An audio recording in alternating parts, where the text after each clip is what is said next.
Have you encountered, like for example, I'm a caregiver, tapos ending, na-depress na rin ako. Kasi Maraming ganun eh. Maraming nagkakaganon din. When it comes to mental health discussion, mostly ang focus natin is to the person who's diagnosed. But I think what we often miss are the people around them. The people who are on the receiving end. So, sino ba yun? The loved ones, the parents, it can be the children, the partners. And I think it's important for us to discuss it. Most especially, walang masyadong education about it, how to handle it. Mahirap talaga siya and parang common talaga siya na na-encounter pag may kapamilya ka or kaibigan o kaya romantic partner, di ba? Yeah. Parang hindi mo alam kung paano ka ba lalapit sa kanya. Feeling mo kasi baka may masabi ka na nakaka-trigger to the point na kung minsan, dahil dala din ng takot, hindi na sila talaga totally lalapit kapag nafe-feel nila na there's something wrong. Which is minsan, nagiging problema din. Ito pa, yung concern na yun na parang, hindi ba enough yung love na pinapakita ko sa kanya? Yes, kaya hindi siya nagiging okay. Yun yung usually din na nag-a-appear, nagre-resurface sa mga issues eh. Na parang minsan inisip natin na kapag nagiging loyal tayo sa kanya or binibigay natin yung pagmamahal na binibigay natin sa kanya, tapos hindi siya naging okay, minsan parang nandun yung responsibility na hindi ba ako enough para magkaroon ka ng depression? I think the challenge kasi, most especially for those on the receiving end, dahil nga napapansin nila na it's different, they tend to add weight to it. Oo, ito kaya baka may iba na siya. May iba na ba to? O sa mga nakikinig po ngayon ng mental health ka dyan, kasi mag-jump kagad tayong may iba na yan. Baka mamaya meron pala mental health condition, nag-iisip lang, di ba? Yeah. Mental health ka dyan. Welcome to Mental Health Ka Dyan podcast, where we have honest conversations with experts and people with real-life experiences about mental health and the many factors that shape it. Every generation sees mental health differently. Here, we explore old beliefs, new perspectives, and everything in between. The views and opinions shared in this podcast are for educational and informational purposes only and are not the substitute of professional advice, diagnosis, or treatment. If you are experiencing mental health concern, please seek support from a qualified mental health professional or licensed healthcare provider.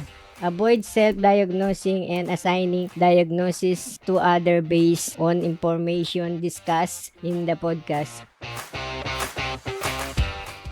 In this episode, we are going to talk about how to handle relationships with people who have mental health diagnosis without constantly feeling like you are walking on eggshells.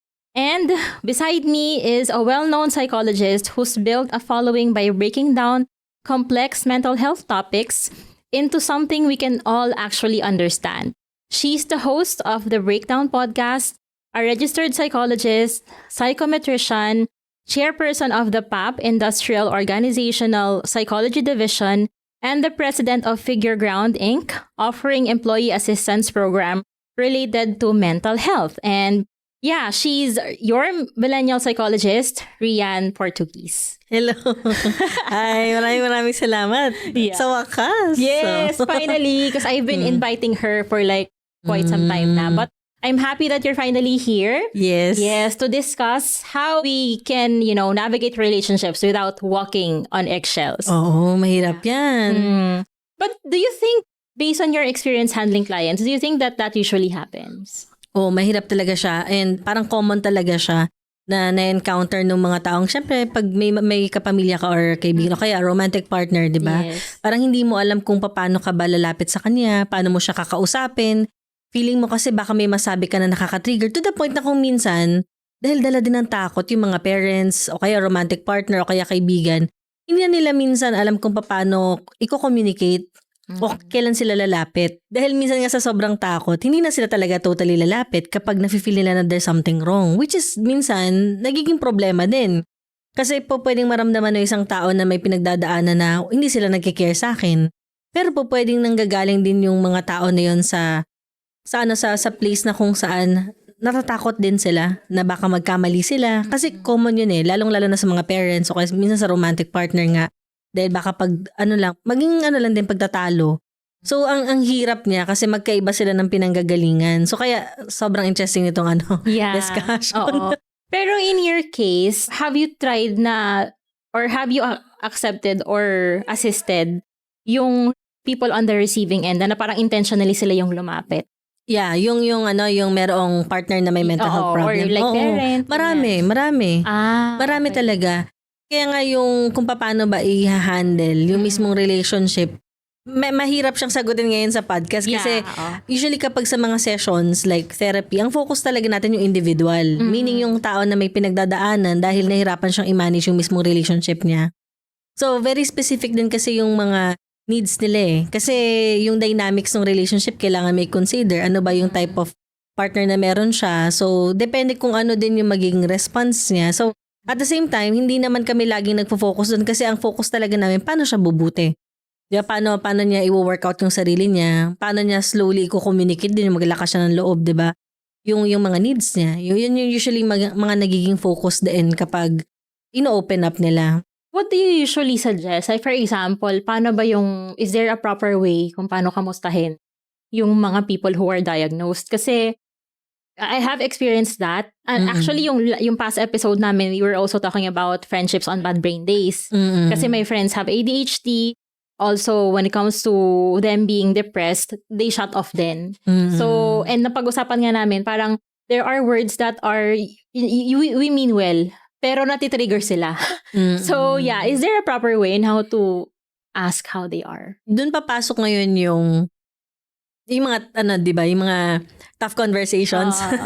Malalaman mo lang yun na triggering halimbawa yung mga questions na yun kapag nag-start ka lang talaga ng conversation. So, hindi siya talaga mawo-work out kung hindi rin natin maitatanong sa kanila personally yung ano ba yung mga usually feeling mo hindi ka komportable na itanong sa'yo. So kaya maganda rin naman na tinatanong natin sila, paano ba kita mas matutulungan? Ano ba yung mga bagay na, kung kunwari, feeling mo nagagalit ka or hindi ka okay, meron bang better way para halimbawa ma-workout natin? O halimbawa, lalapitan ba kita? Gusto mo ba magkaroon ng space? So parang kayo yung bubuo nung ninyo eh. Nung kung paano kayo magre-respond sa isa't isa. Kapag mainit ba ulo mo, mas makakatulong ba sa'yo kapag kakausapin kita?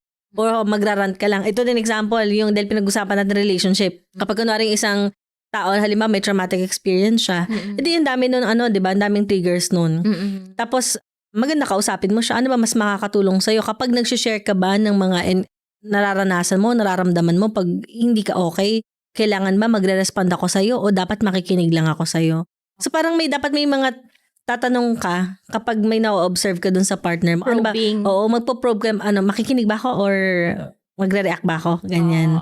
Ano yung role ko ngayon? Parang ganda. Para meron kayong bobohin sa isa't isa. So pag ikaw din naman, ano din yung magiging response na sa'yo kung sakaling may pinagdadaanan ka din. So hindi lang nakafocus sa kanya but more of sa'yo din kasi may mga nararanasan ka din hindi rin maganda. So mga ganun. So you're saying na it's hindi lang for the other person kasi what you mentioned na so ako din if may pinagdadaanan ako, this is what I need you to do for me.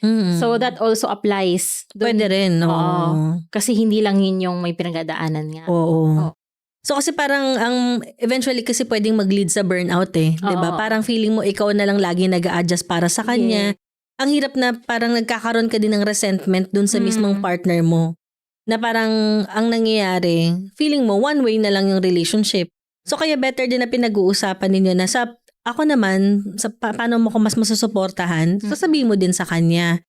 So, para maramdaman din ng mismong tao, kahit may pinagdadaanan siya, kaya naman niya maging accountable sa actions niya. Okay.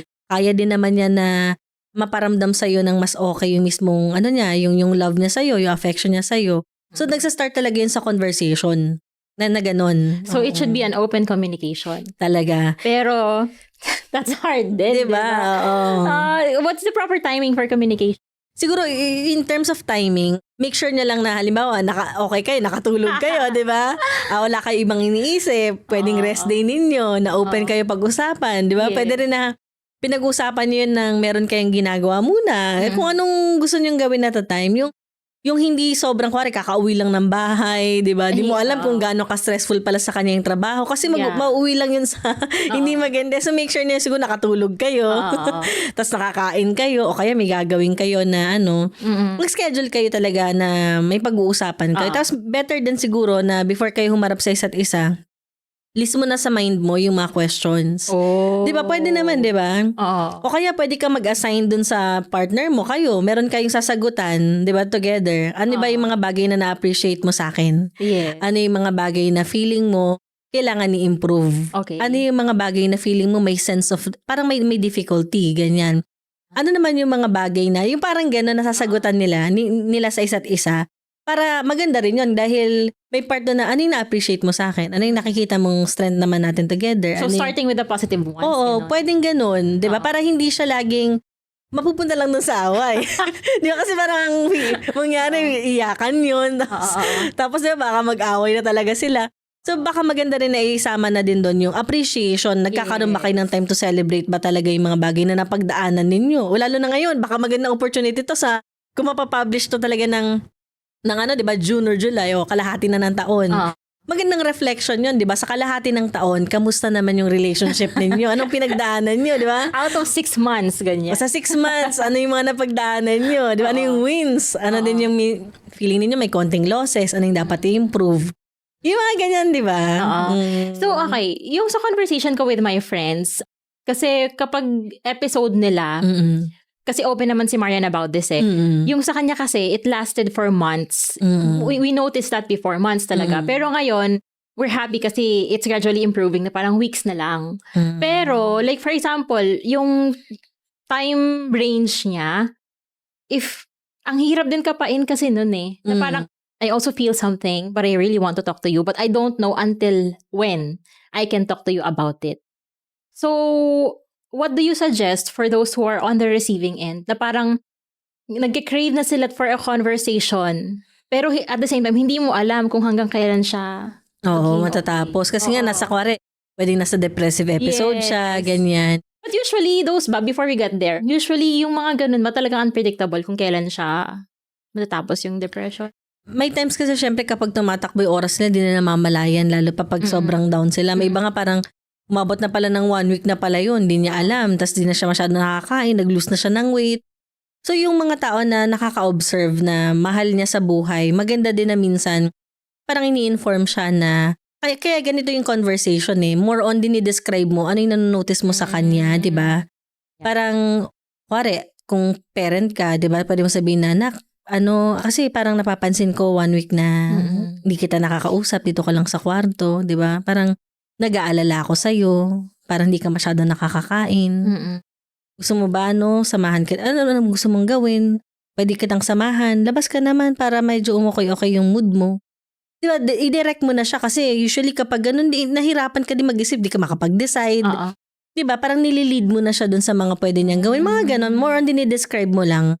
And nakikita mo na pinafocus niya dun sa conversation, yung concern niya dun sa taong nakakaranas. So nararamdaman ng tao na yun na okay, nagki-care siya, 'di ba? Parang pwedeng ganoon Oo. At the same time, parang yun, magandang tinatanong din kung ano pa yung pwedeng gawin. Pero syempre usually pag tatanungin mo ng anong pwedeng gawin, usually sabihin niya ayaw kasi di nga niya alam. So pwede ka mag-suggest ng mga pwedeng niyang gawin. Halimbawa, gusto mo labas muna tayo saglit. Pahangin ka muna kahit saglit na labas lang sa kwarto, ganyan. Ano bang gusto mo kainin? Meron ako niluto dito. Mga ganun, 'di ba? Para ma-lead mo yung tao na, baka di na siya nakakain, di niya nararamdaman, gutom na pala siya.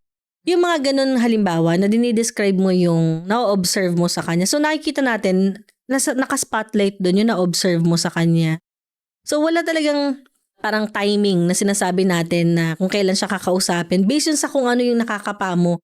Teka, parang ilang days na tong ganito, hindi to normal.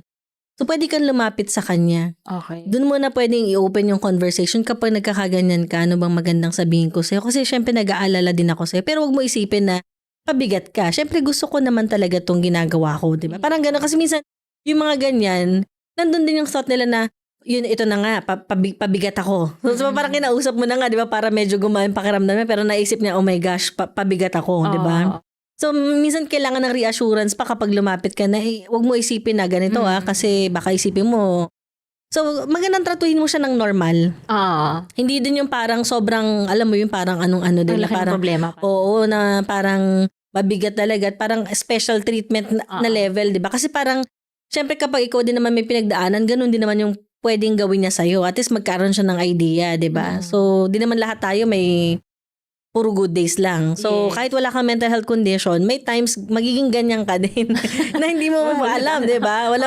Wala mang disorder, pero may episode, kuwari Oo. na ano ka sa trabaho, naalis ka. O kahit wala kang mental condition, minsan magkukulong ka din, 'di ba? Oo. So, kailangan lang nilang matutunan na okay lang tayong mag-approach at nakafocus tayo dun sa na-observe natin dun sa tao. Yes. And ma-appreciate nila yun.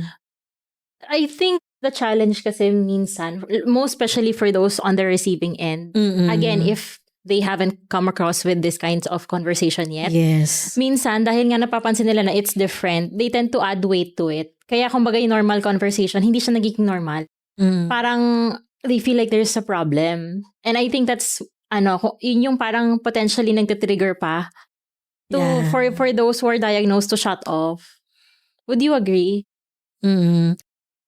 Na yung mismong nasa receiving end, anong parang factor usually yung... Parang yung kumbaga dahil nga hindi normal and hindi nila alam paano i-handle, they think that there's really a problem. Kaya pag kinonfront nila, hindi siya yung kind of normal conversation. Meron talagang implied na parang, may problema ka ba? Ganon. may nagawa ba ako? Ganon. Ganyan. Oo. Ito kaya, baka may iba na siya. Yung malala, yung pa maisip, may iba na ba to? Yung pala Yes, hindi. oo. Na may problema pala talaga. Oo. Mental health condition. O sa mga nakikinig po ngayon ng mental health ka dyan, kasi mag-jump kagad tayong may iba na yan. Baka mamaya meron pala mental health condition, nag-iisip lang, di ba? Yeah. So, kailangan yun.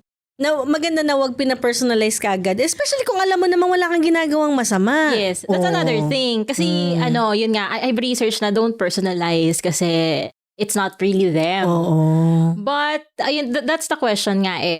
Yes, we don't want to personalize it, but Mahirap. di ba talaga?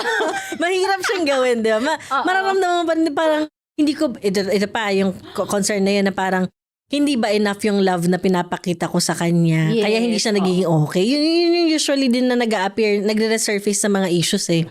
Parang minsan inisip natin na kapag okay yung, parang nagiging loyal tayo sa kanya or binibigyan natin yung pagmamahal na binibigay natin sa kanya. Tapos hindi siya naging okay. Minsan parang nandun yung responsibility na, hindi ba ako enough Yes. para magkaroon ka ng depression? Girl, hindi yan tungkol sa'yo. Pwedeng genetic ito. Okay. Pwedeng may ibang environmental factor na wala ka doon. Di ba? Kaya na nangyari yun. So, kailangan ma-remind ka doon sa, actually, makakatulong ka, lalo pat wala ka namang ginagawang ibang bagay, di ba, na nakakadagdag doon. So, maging supportive ka sa kanya, makakatulong yun para mas matutunan niyang i-manage yung kanyang nararamdaman. Yes. Kasi aminin natin, marami ako na-encounter na may mga mental health problem. Hindi sila nagkaroon ng pagkakataon i-navigate yung experience nila. Lalo pa halimbawa yung mga may mental health struggles na hindi okay yung family dynamics. Bawal magkamali, ang daming bawal. Yeah. So hindi sila natuto kung paano i-manage yung paano pag na-reject siya, Oo. paano pag na-down siya. Hindi niya alam kung paano i-workout yun kasi hindi siya nagkaroon ng pagkakataon na ma-express yun kasi bawal i-express. Okay. So ngayon pag nasa romantic relationship, ngayon pa lang siya nagkakaroon minsan ng pagkakataon na i-exercise yun or gawin yun. So, ang hirap yun nga lang. Baka, syempre yung may partner na gano'n. So, ako magiging responsible sa nararamdaman niya? Hindi naman. Kaya nga parang pag naging safe space ka, huwag mong angkinin yung nararamdaman niya. Pwede ka makinig. Hayaan mo lang siya mag-express. Hindi mo kailangan kunwari, nag-express siya sa mga nangyari sa past niya. Hindi mo kailangan sabihin sa kanya na tama na yan, tapos na yan eh. Hayaan mo lang siya na marinig niya yung sarili niya. judgment. Oo, no judgments. Although kahit sabihin natin yun, may times na pa pwedeng mapundi yung partner kasi paulit-ulit talaga eh. Oo. O, di ba? Pero kailangan mo pa i-remind sarili mo na hindi ako to. Ano niya lang yan? Gusto niya na express yan. Hayaan ko lang, pakinggan mo lang. Yes. Hanggang sa matutunan niya, marinig niya ng paulit-ulit, tapos nakikita niya na okay naman. Kasi matutunan niya na i-workout na hindi na ganun ka-reactive yung nararamdaman niya dun sa thoughts, Yeah. dun sa experience niya. Mas kailangan niya actually ma-remind siya sa mga bagay na maganda sa kanya. Oo. Yung reassurance na, kuwari kung kailangan lang na ma-remind siya, i-remind lang siya. That also requires emotional regulation. Ha? Tama. ano din yan, ha? Mahirap siya. Kaya usually talaga, yung mga nasa receiving end, pwede rin sila magpa-therapy. Kasi mamaya, may mga personal experience pala sila o kaya hindi magandang karanasan na minsan natitrigger din ng partner nila. 'Di ba? Pwede yun eh. Yung kunwari naging response ng partner niya, tapos biglang naging na-magnify yung reaction niya, di niya rin napigilan. Kasi mamaya may part sa kanya din naman talaga na, alam mo yun, na Kailangan i-address. Kailangan i-address. Oo. Yun yung mahirap doon kapag kayong dalawa, hindi okay yung, alam mo, meron kayong natitrigger sa isa't isa. Yun. Hindi nyo ma-explain. Oo, na hindi Okay. parang dapat ganito lang dapat yung usapan pero bakit parang lumalala or laging gumaganon, Pero di hindi ba? mo siya ma-explain if you don't even know it to yourself. Yes. Diba? Kaya yung pag-increase ng mismong self-awareness sa mga issues mo, it takes time tsaka it Yes. takes courage din. Tsaka minsan, okay nga lang din na mag-explore o kaya mag-ask ng help sa mental health professional kasi dun mo din malalaman yun na, ay may ganun pala akong issue.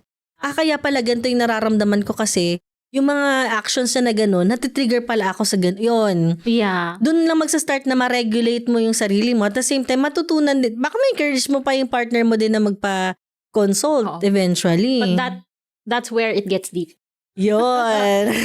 Pero okay, you mentioned about safe space kasi we all hear this now, 'di ba? Oo. Na parang ayan, even this I say na parang there's a platform where safe conversations happen about mental health. Mm. But if you were to define safe space to be someone else's safe space, ano yung definition ng safe space for you?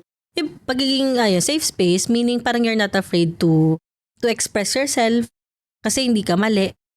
And then nandun yung trust, nandun yung confidentiality.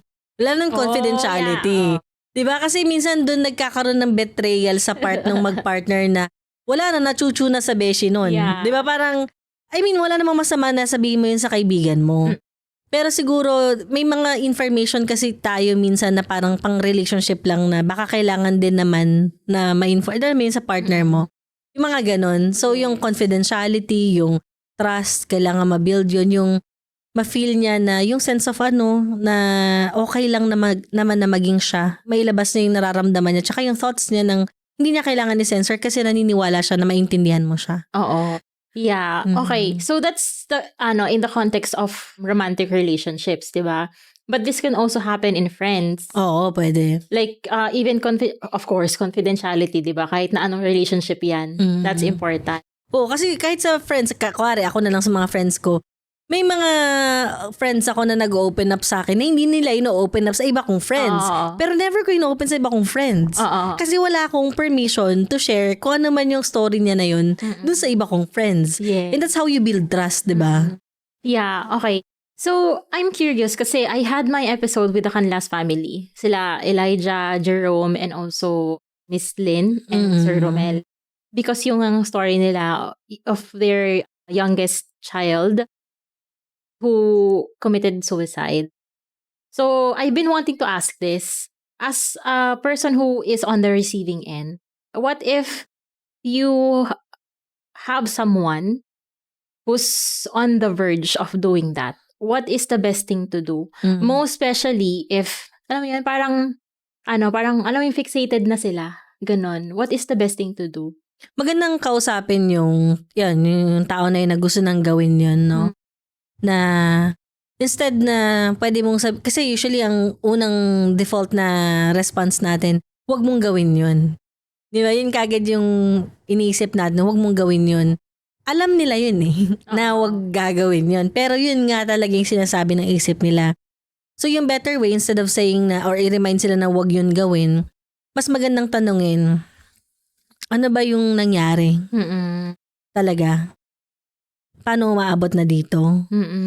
'Di ba? Yes. So ano ba yung talagang nangyari? Kasi gusto ko maintindihan, ganon.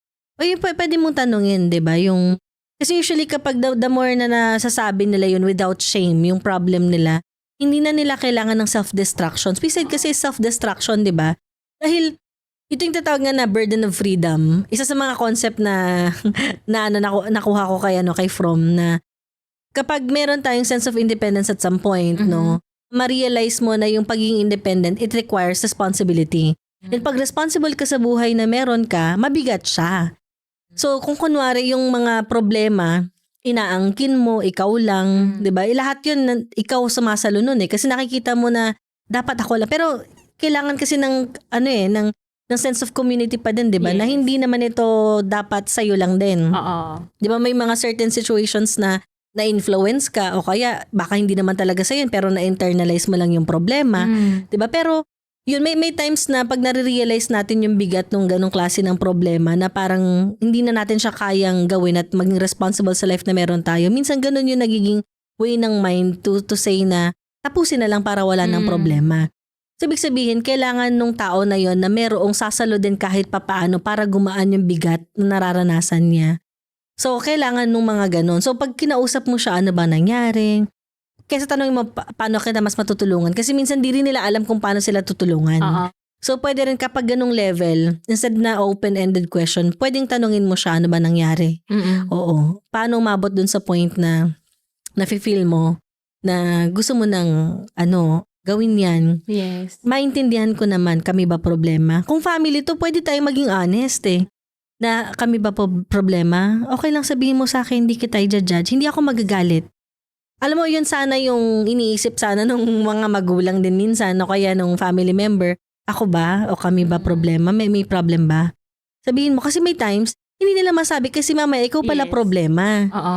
Diba? Tapos di niya na kaya. Kasi paulit-ulit ni. Tapos ako lang lagi yung problema. Yun naman yung usually na nangyari sa mga tao naglilid doon. Na parang wala nang hope. Tapos may times na internalize sila. Minsan sila naiisip nila mali sila. Kahit makikita mo naman madami naman silang nagawa. Achievement. Hindi na yun nagmamatter.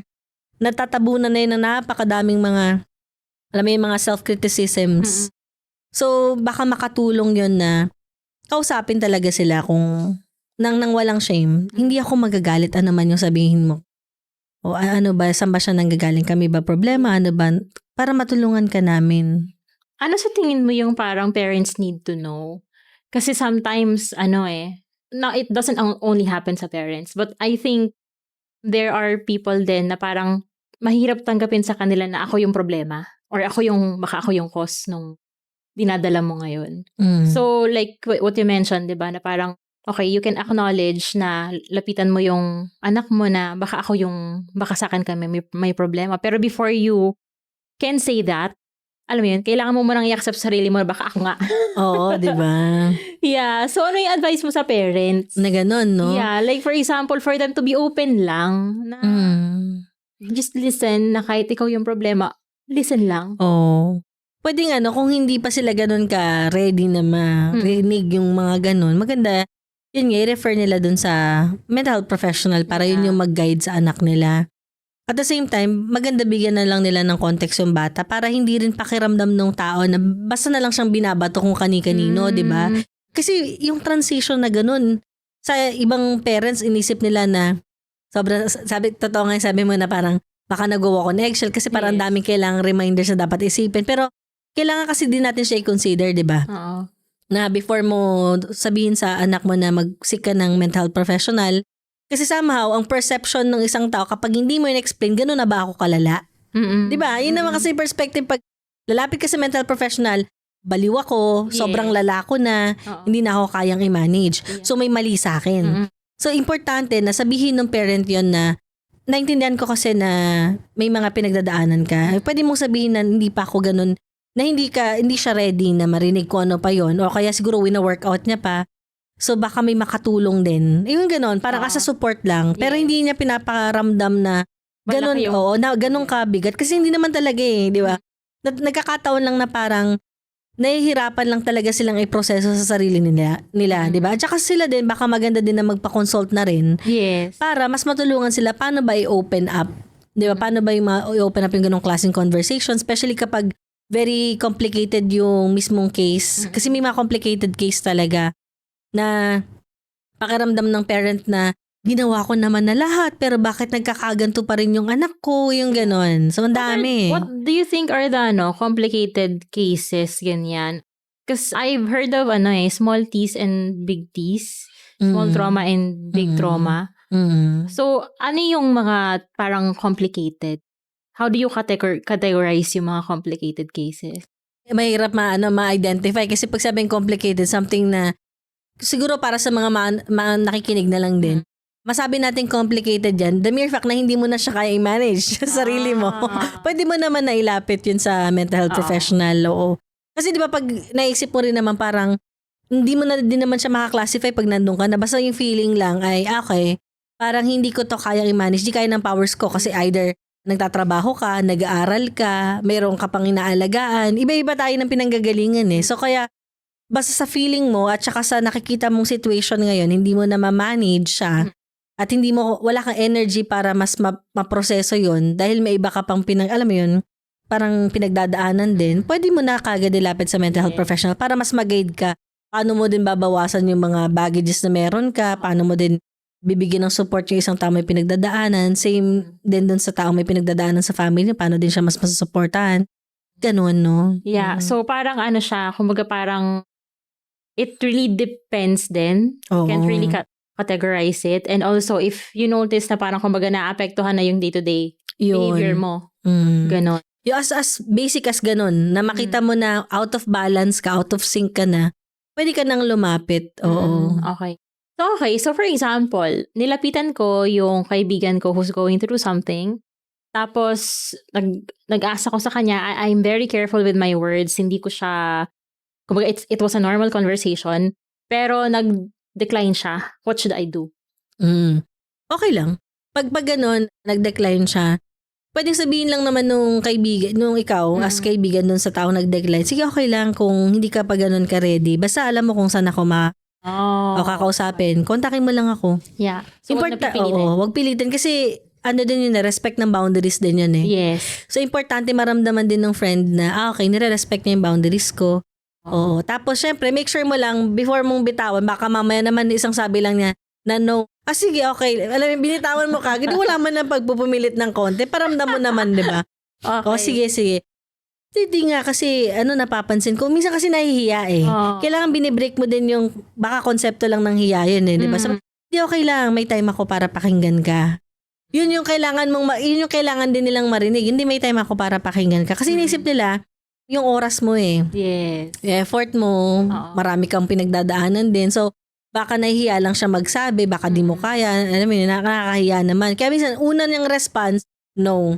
Pero pag talagang willing ka naman, sabi mo, hindi, okay lang, meron akong time para makinig sa'yo ngayon. Ano bang problema? Ganyan. Pero kung talagang sinabi mo na din na meron kang time, nag-decline talaga siya, sabi mo na lang sa kanya na, sige, kung hindi ka pa ganun ka ready, okay lang naman. Kasi nandyan naman ako. Pwede mo naman ako i-chat anytime. Pwede ganun. Huwag pipilitin. Huwag pilitin. Kung ayaw talaga. Pero kahit paano, before mong bitawan naman, mag-effort ka naman kasi baka nahihiya lang siya. Oo. Okay. Sige, ngayon, I wanna talk about naman yung how do people on the receiving end take care of themselves during that. Kasi it can also be difficult eh. Kumbaga parang, is there any chance, have you encountered, like for example, I'm a caregiver, tapos ending, na-depress na rin ako.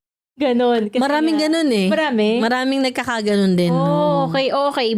Even before I go to depressive state, what can I do so I can take care of myself while taking care of the diagnosed person? Kailangan mong balikan yung mga bagay na nagbibigay sa'yo ng gaan, di ba? Ano ba yung mga usually mong ginagawa before na magaan para sa'yo? Siyempre, importante may 8 dimensions of self-care. Yun yung kailangan na alalahanin. Sa 8 dimensions, may physical, may social, may emotional, may spiritual, environmental, occupational or academic, cognitive or yung mental. Yung mga ganon, no, na kailangan i-consider. Kunwari, sa physical, nakakatulog ka ba? Nakakakain ka ba? Nakakakilos-kilos ka pa ba? Sa social, may nakakausap ka pa ba? Bukod dun sa family member mo. Kasi baka kailangan mo din ng konting support. Emotional, na-express mo ba yung nararamdaman mo? Kasi kung kunwari, lagi ka napipigilan, di ba? Baka it's time na kung hindi mo pa masabi sa kanya yung gusto mong sabihin, pwede mo muna isulat, di ba? Express mo muna through journaling. Nakakatulong din yun to organize your thoughts. Ganyan. And then, syempre, kasama din doon, halimbawa, yung environmental tulad ng sabi ko, walking with nature, nakakatulong din yun para maiba naman yung environment na nakikita mo kaysa lagi ka nasa bahay. So, mga ganong example, no? Make sure mo lang syempre kapag gagawin mo yung mga ganong klase ng self-care, sinusubukan mo din na i-engganyo yung mismong partner mo na may pinagdadaanan na lalabas ako kasi kailangan ko lang gawin to yung ganyan. O kaya inform mo din siya na kailangan din niya ng self-care. Pero kung di siya ready, ikaw na lang muna. Kasi pwede kayo mag-co-regulate eh. Diba? Pwede naman kayo mag-co-regulate. Kayong dalawa yung mag-self-care, kayong dalawa yung maglakad-lakad. May mga ganun ako na-encounter din before na nung ginawa nila together, habang naglalakad sila, nakapag-usap sila, bumubuti din relationship nila. So, pwede din yung mga ganong bagay na kayong dalawa, wino-workout nyo together, pwede din yon. Kasi minsan ang hirap din na kunwari may pinagdadaanan yung partner. Nakita niya ikaw nagsi-self-care. Yung iba pa pwede nilang ma-perceive na, hala, napapabayaan na ako or parang wala siyang pakialam sa akin kasi ginagawa niya yung mga bagay na gusto niya. So, kailangan din syempre ng context, di ba? Na parang kahit paano nagkakaroon siya ng idea bakit mo ginagawa yung ginagawa mo. O kahit man lang siguro, dapat nayaya mo naman siya siguro para kung okay lang mas gusto mo maglakad tayo kasi di ba, di na tayo nakakapaglakad nito mga nakaraan. Oo, yung pwede naman yung mga niyayaya mo pa din siya. Kung hindi siya ready, at least ikaw gawin mo sarili mo. Okay, I see. So, hindi lang yung focus ay puro doon sa, as much as we want to help, of course, kailangan may focus din tayo sa sarili natin. Oo. Oo. Minsan doon nararamdaman din ng isang partner na pabigat sila kapag kunwari, di ba may pinagdadaanan sila, tapos yung partner o kaya yung family member, sobrang nadadrag. Oh. Yung parang, nasa ganitong klaseng episode na nakita din niya, siya din yung partner wala na rin ginagawa. Oo. Doon lang din nakakapagligpit. Doon niya na mafe-feel na parang pabigat siya eh. Pero kung kunwari, somehow, nagagawa mo pa rin yung mga bagay na nagagawa mo, nakapaglakad ka, niyayaya ka pa rin niya, hindi ka nagpapadala masyado doon sa nararamdaman niya na gano'n. Nainganyo siya eh. Okay. Kahit paano na ma-lift yung mood niya na, sige, try ko din. Oo. So kaya maganda sigurong reminder din to sa mga mga family member or friends or partner nila may pinagdadaanan na mag self-care kayo kasi somehow makakatulong yun para sa kanya na makita yung sarili niya. Na kung nagagawa niyo yun, kaya niya rin gawin. Yeah. O kaya mainggan niya din siya na sige, maglalakad kami kasi kasama ko naman siya. Mga ganun. I love that kasi I feel like this is the first time that I've heard yung para kumaga kasi self-care para rin. Siguro what I mean is, if you're doing self-care, I thought before na self, because I need that for myself. You know?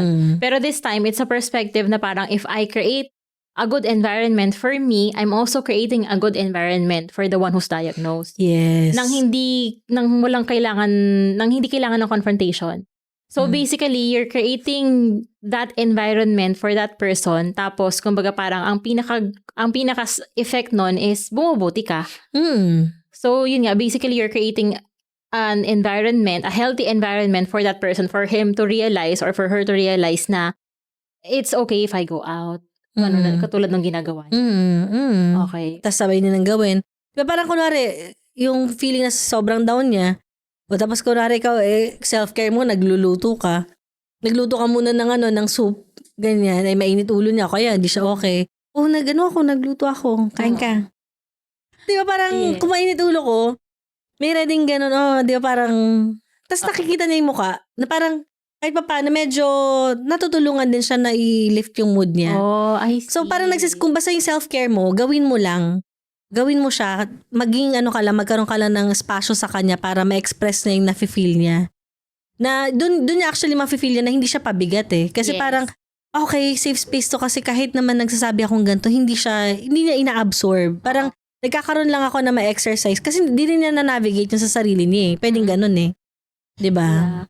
Yan, gusto ko i-highlight yun. Creating a healthy environment. It's not only ang side effect nun, hindi lang siya sa'yo, but also dun din sa tao who's diagnosed. And then eventually, ma-realize na, okay, I can do it too. Okay, I see. Alright, so I wanna go back dun sa 8 dimensions na binanggit mo. And also, I've listened to your episode about suppressing emotions. You mentioned na mental health is also physical. Yes. Because of emotions. Mental is also physical. Kasi in a way, yung mga nararanasan natin, di ba, parang nag-manifest siya sa body din natin. Oo. So kapag hindi ka fully okay, kuwari down na down ka, sad na sad ka, minsan yun din, physical siya mag-manifest na parang you're dragging your feet, di ba? Yes. Oo. Yan, di mo na nagagawa yung mga nagagawa mo. So, ma-observe mo din talaga. Minsan yun din yung parang signal na masasabi mong hindi ka okay kasi yung mga ginagawa mo na pwedeng with movements, affected din siya. Diba? So, mga ganun. Yes. Pero yung emotional suppression, how huge yung kinocontribute nun sa mental health?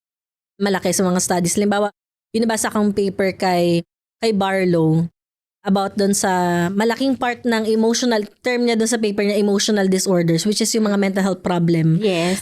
Malaki doon ay kapag nasusuppress yung halimbawa nararamdaman natin, meaning yung mga negative emotions natin. So kaya sinasabi ko din talaga, kahit negative ang emotions natin, better na sinusubukan din natin siyang i-express at intindihin saan nanggagaling to. Kasi kapag kunwari meron tayong negative emotions tapos dumiretso kagad tayo para i-deny siya or i-suppress siya, tapos kinukontinue mo lang yung mga bagay na ginagawa mo pero hindi mo ina-address yun, nagpa-pile up siya. Until such time na nararamdaman mo or wala ka nang nararamdaman.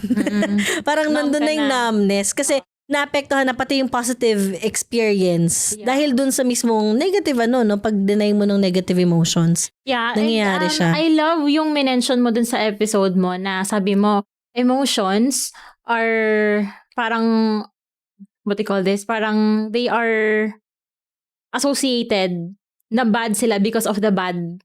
Behavior.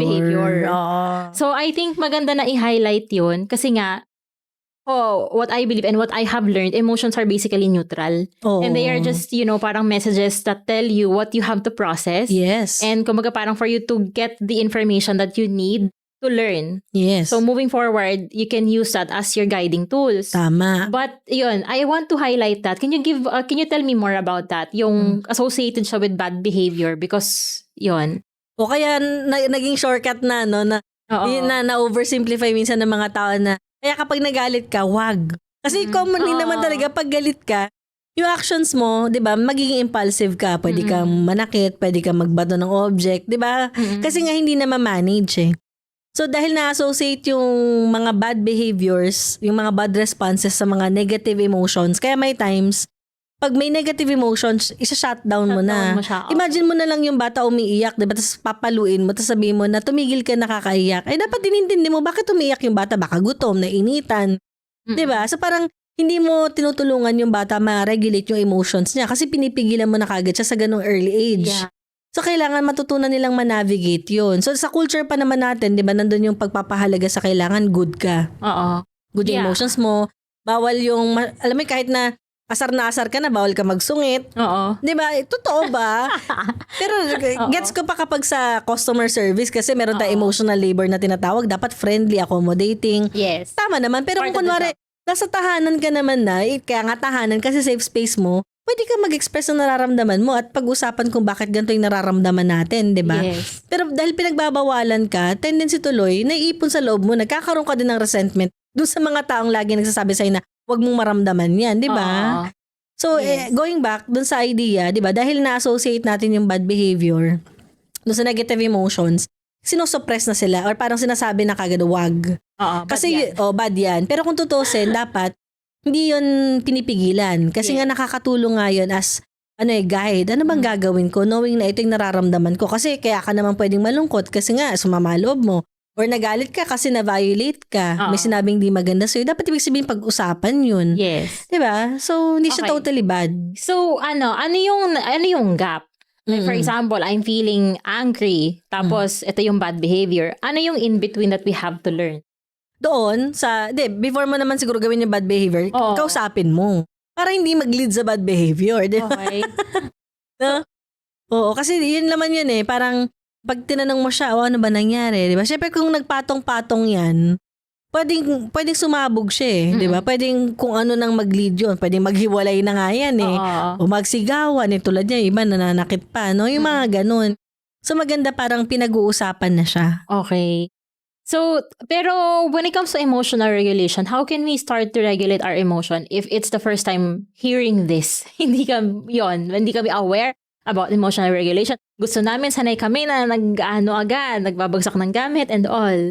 Self-awareness. Part ng emotion regulation yung self-awareness. Meaning, kailangan muna i-catch mo yung sarili mo pagdating doon sa nararamdaman mo. So, halimbawa, bago ako magalit, ano ba yung madalas na nararamdaman ko sa katawan ko? Oh. Nagiinit ba yung bato ko, yung tenga ko? Bumibilis ba tibok ng puso ko? Bumibigat ba? Paano mo masasabi na galit ka na? Oo. So, kailangan ma-identify mo paano ako magalit, paano ako malungkot, ano ba talaga ako kapag masaya ako. Lahat ng emotions maganda analyze mo. At saka bago mo maramdaman yun, ano nararamdaman ng katawan mo? Kapag masaya ka, di ba malungkot ka, ano nasa isip mo? So, yung body, yung emotions mo, particularly, tsaka ano yung usually na-associate halimbawa ng mga thoughts, Yeah. kapag nararamdaman mo yun muna. 'Di ba? Para maintindihan mo, nakakatch mo yung sarili mo. Kuwari, pag nagagalit ka, yun yung common na ginagawa mo, nagkukuha ka ng gamit, mambabato ka, 'di ba? So anong gagawin mo kapag ano? So bago ka palang magalit, ano ba yung usually na nakaka-trigger sa'yo? Yun din. Triggers. Ano ba yung usually na parang situations na umaabot doon sa pagtatapon mo ng gamit? Kasi yun yung mga situation na dapat mong pipigilan or somehow iiwasan. Bago ka palang magalit doon, ano ba yung parang pwede mong ipampreno? Ano bang stopper mo doon? So, pagpapunta ka na doon, malapit na ako magalit. Ano ba yung pwede mong gawin? So, usually sinasabi ko pang pause, magbilang ka ng 1 to 100, deep yung breathing exercises. Yes. O kaya kapag nandun ka na mismo sa pakikipag-usap dun sa tao na hindi mo kasundo, pwede ka mag-walk away muna. Diba, walk away ka lang. Punta ka lang CR. Yes. Hilamos ka. Hinga ka muna.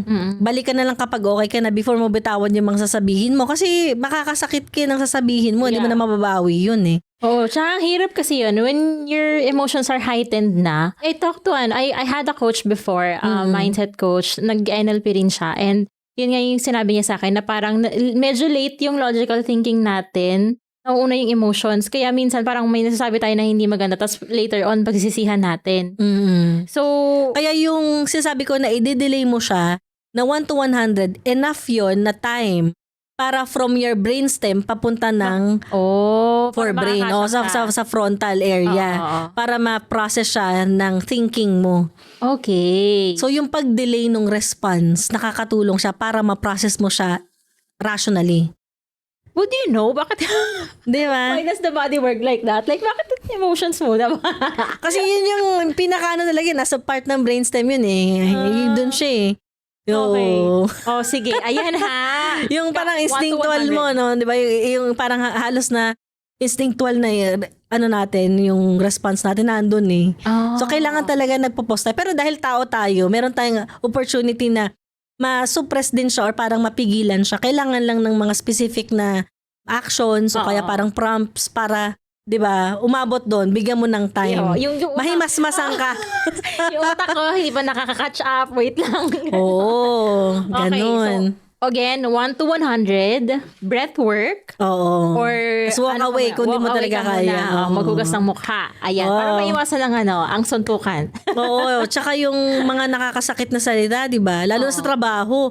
Mamaya, ganun yung boss mo, di wala na. Wala ka ng work. Paano na yung sahod? Mas lumala yung problema mo. Okay. Sige. I haven't read this book yet. Yung The Body Keeps the Score. Ayun. And there's a study right now na lumalabas na parang the body doesn't really keep the score dun sa mga trauma. But you mentioned nga, yun nga, in relation to yung episode mo na na-mention mo na mental health is physical, do you believe that the body keeps the score? Eh, yun yung lumalabas sa studies na hindi eh.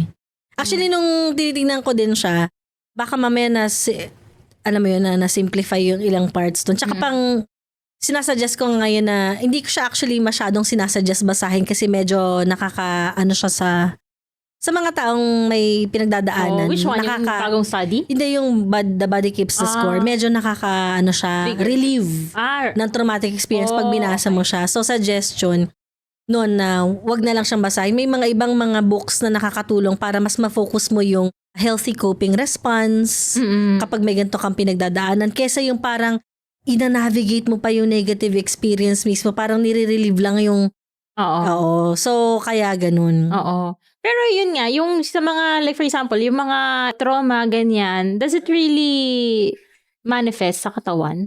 Nagmamanifest siya sa katawan, pero siguro yung sinasabi niya na kinikip ng body. Kasi di ba yung recent study nga hindi naman daw. So, nagmamanifest sa katawan. Pero hindi natin masasabi, particularly, may mga nuances siguro yun doon pagdating doon. So, kung kinikip ba siya or hindi. Yeah. O parang hindi ko pa nabasa yung bagong study. Pero medyo nagda-doubt na rin naman ako nung time na na-mention yung book. Okay. I see. Okay. I still have a question. Going back to handling relationships with people who are diagnosed. Okay. When is the best time to walk away? Whether it's relationships, friendships, and how about if it's mother and parents and children? Ganda ng ano. So, siguro dun muna ako sa part ng sa relationship na lang. Kasi muna, bago dun sa family kasi pinakamahirap din yan dahil kadugo mo yun eh. Paano mo tatakbuhan yun, di ba? So, sa relationship syempre, maganda i-consider mo yung, alam ko naman yung iba parang nahirapan silang umalis kasi sa taon. Di ba? Nandun na yung binuhos mo na lahat ng efforts. Kaya parang nakakatakot nga naman na umalis. Pero make sure mo kasi kapag magde-decide ka, gaano ka ba ka-willing halimbawa na ma-visualize yung sarili mo dun sa ganong klaseng relationship 3 years, 5 years from now. Kung nakikita mo na yung sarili mo na kung hanggang 5 years, 3 years, ganito pa rin, at feeling mo talaga hindi ka talaga okay, pwede ka namang pwede ka na mag-walk away. Kung feeling mo talaga nandun na sa point na ginawa mo naman na lahat ng makakaya mo, 'di ba? Kasi last resort mo na yung umalis eh. Kasi syempre, nandyan yung wina-workout mo naman talaga yung relationship, kinakausap mo siya, inaalam mo yung kailangan niya, ganun din naman siya sa'yo. So pero kung kunwari feeling mo, lahat na ng mga bagay, trinay mo na, hindi pa rin nag-work, so nasa sayo na yun. Kaya i-visualize mo na kung 3 years, 5 years ba, ganito pa rin kakayanin ko ba? Kasi kung ang sagot mo hindi, pwede ka naman na mag-walk away. Diba? Kailangan mo din kasi ng self-respect. Yes. Especially kapag nandun na sa point na baka abusive na to. At pag sinabi nating abuse, hindi naman ibig sabihin nito physical lang. Diba? May emotional abuse din, yung mga paulit-ulit na mga, Words. alam mo yun, words na talagang nakaka-dehumanize na parang hindi ka tao kapag kinakausap ka nito. Ganun ba yung relationship na gusto mong maramdaman, maranasan? Tsaka yung question na nag-grow ka ba dito sa relationship na to? Kasi kung feeling mo, nasa-suffocate ka tapos parang pinapaliit ka niya, baka magandang mag-reflect ka. So, ayun kasi instead na nabibring out yung best sa'yo, nabibring out pati pala yung worst. Hindi kayo nag-work together, di ba? So, pwede mong isipin niya na umalis ka na kung ginawa mo naman na talaga lahat na makakaya mo. Yes. Oo. How do you handle the guilt? Kasi nga, di ba, parang baka ma-feel mo yung guilt kasi iiwan ko siya, kailangan niya ng ganyan.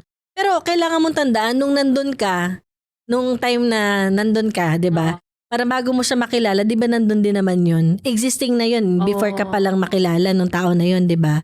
So, nag-exist siya even before na dumating ka pa. Okay. Di ba?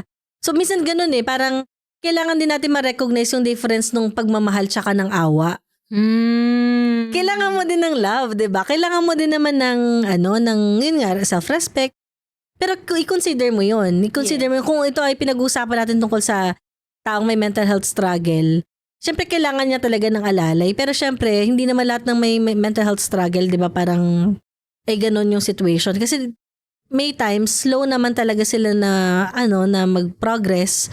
So tingnan mo din naman kasi mamaya naman di nyo pa lahat nagagawa para masabi na iwan ko na siya. Pero kung kunwari, ginawa mo na talaga lahat, tas siya pa yung abusive sa lagay na yun. Yes. Diba? Pwede ka naman mag-isip na gano'n. May umaabot pa dyan sa point na diba parang sasabihin niya magsusuicide o aalis siya, ganyan. So, nasa-threaten ka na. So, may mga ganong pag may ganong situation na, kailangan mong i-consider na kausapin yung mga pinakamalapit sa kanya. Kasi life and death na yun So, hindi naman pwede mag-stay ka sa relationship dahil lang natatakot ka na gawin niya yun. Pero hindi na kayo masaya sa isa't isa. Nasa-stuck lang kayo together. So, parang maganda talaga na ma-realize na ginagawa mo tong paghihiwalay na to.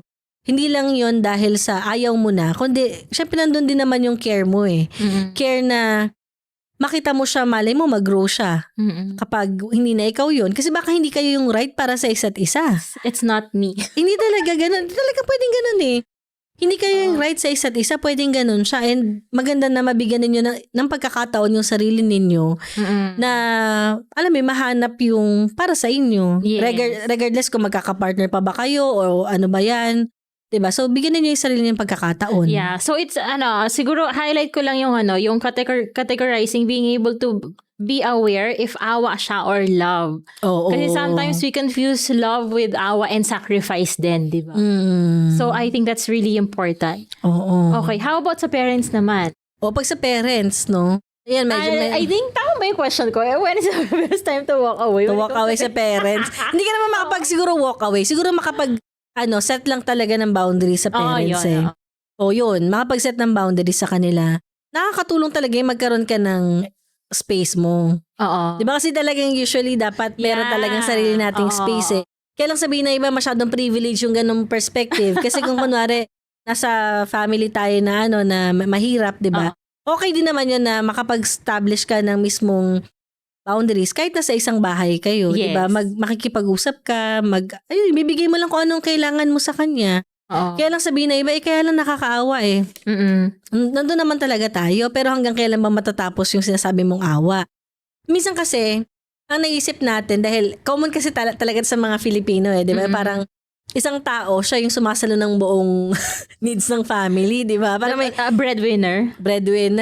So kung nandun ka sa point na ikaw yung breadwinner, ikaw lagi inaasahan, tignan mo din yung mga kapatid mo kasi baka may kakayanan sila. Minsan, yung paglilimit mo ng binibigay mo ay paraan para maturuan sila na gumawa din ng paraan para sa sarili nila. Pagmamahal din yun eh. Oo. Magpapasalamat yun sa'yo kapag natuto sila sa sarili din nila, di ba? Di mo naman sila binibitawan or di mo naman sila pinapabayaan. Ang sabi natin, boundaries. Kasi ikaw din mismo mauubos ka. Mararamdaman mo parang feeling ko pinanganak na lang ako na ATM ako. Or pinanganak ako, magbibigay lang ng suporta. Isipin mo, kung kunwari wala ka pang jowa, di ka nagkakaasawa kasi lagi mo sila iniisip, di ba? So, tumatanda ka rin. So, kailangan mo magkaroon talaga ng spasyo din para sa sarili mo na mabuild mo yung sarili mo paunti-unti. So, kailangan maramdaman nila yon. So, pwede mo silang kausapin, pwede mong sabihin na hanggang dito na lang talaga yung kaya mong maibigay kasi yun naman talaga yun. Dahil meron ka din kailangan, di ba? Without over-explaining. Kasi, di ba, di mo naman kailangan mag-over-explain eh. Kasi, di ba, ikaw naman din talaga yung may ano ng life na meron ka. Pero kung ito lang yung kaya mo, ito yung ibigay mo. Sabi mo sa kanila, ito lang talaga. Ikaw na bahala kung paano mo gagawin yun, di ba? Yes. Na hindi na over-explain kasi kailangan ko mag-ipon. Kasi di nila maintindihan yun. Dapat wag kang mag-ipon kasi dapat kami lang. Kasi kapag sinabi mo pa yan, baka lalong humaba yung usapan eh. Dapat kami lang, di ba? Ito lang yung kaya mo ibigay kasi may mga kailangan kang bayan. Ikaw na bahala, mag-isip, di ba? So, sila, ibig sabihin, kailangan nilang tumulong or gumawa ng paraan in a way. Kasi kaya nga kayo tinawag na pamilya, di ba? Ibig sabihin, sama-sama na nagtutulungan. Hindi yung ikaw lang na bawal kang mapagod, na bawal kang huminga. Bawal kang hindi magbigay. Bawal ka na hindi magbigay. So, hindi naman sa bawal, no? Parang bawasan mo lang. At least maramdaman nila nalilimit mo na kasi nahihirapan ka din naman, 'di ba? Kaya minsan may mga pamilya 'di ba na parang iba napipilitan tuloy mag-asawa. Tapos they're 'di ba? using that as an escape. 'Di ba? Kailangan ko pala magkaroon ng asawa para makaiwas na ako sa kahirapan or na hindi na ako magbigay sa pamilya ko. Tapos ngayon napasok ka sa malalang relasyon dahil ang point mo lang, gusto kong mag-escape dito sa pagbibigay ng suporta sa pamilya ko. Hindi mo na-analyze or di mo masyado na-assess tong partner mo na to. Basta inasawa mo lang. Ayun na. Di dumagdag lalo yung problema. Kaya minsan parang nandun ka sa isang relasyon na hindi ka ganun kasaya, nagbibigay ka pa ng suporta. Yes. Di ba iyak? Iyak ka nun, doble iyak mo nun. So maganda na rin na parang kausapin mo na lang na matino. Kaysa yung para mag-asawa ka, mag-anak ka para maka-escape dun sa family. Diba? Pero kung sakaling ginawa mo yun, kasi commonly nagagawa naman ng iba yun, diba? So, hindi pa naman huli na ma-workout mo din yung relationship mo at the same time ma-workout yung sa family mo. Yeah. Balik dun sa paano mag-walk out, diba? Hindi mo nga mag-walk away doon, diba? Kasi nga, kailangan lang talaga mag-establish ng boundaries. Yes, So when it comes to family, yun, setting strong boundaries. And na kaya mong panindigan. Kasi minsan pag naging consistent ka doon nalalaman nila na di mo matitiis niyan eh. Diba? I think that's a challenge. Yan yung nga. pagiging consistent. So kaya, sabi ko nga, kung ano lang yung kaya mo muna na kunwari binabawasan mo, hindi mo naman yung parang isa-stop mo na yung pagsusuporta. Kasi syempre, mahal mo nga yung pamilya mo, kaya nga ikaw yung nagbibigay ng suporta, diba? So, ibig sabihin, pwede naman slow transition yun hanggang sa, alam mo yun, unti-unti din nila nabibuild at natutulungan yung sarili nila. Like, kausapin mo kapatid mo na pwedeng mag-support din sa kanila. Kung bata pa yung mga kapatid mo, edi yung kung sinong pwede nyo makausap, di ba, na, alam mo, i-build mo din, tulungan mo sila hanggang sa makayanan nila. So, ayun yung challenge talaga. Sa household. Are there a lot of consultation nandun nagro-root? May mga ganon din talaga. Marami actually sa family. Kahit makita mo na lang sa comment section. Sa social media mo na lang, makikita mo na talaga, ang dami. Pero yun nga, you have to commit to yourself. Na yun yung action na i-take mo. And siguro I think the challenge din dun, yung guilt na baka isipin nila ay ma-bad daughter because magbabawas ako ng tulong. So yun, inisip mo na, masama kang daughter. Pero tignan mo naman yung taon na ibinigay mo sa kanila. Ngayon ka lang maglilimit, masama ka ba? Kasi kung masama ka, di binatawan mo na, umalis ka na. Di ba? Parang, syempre, madaling sabihin, pero sa loob nun, hindi mo talaga yung may instill sa mind mo. Yes. Kaya babalik doon na i-remind mo yung sarili mo to lessen the guilt. Mare-remind mo dapat yung sarili mo, hindi, ilang taon mo na bang ginagawa to?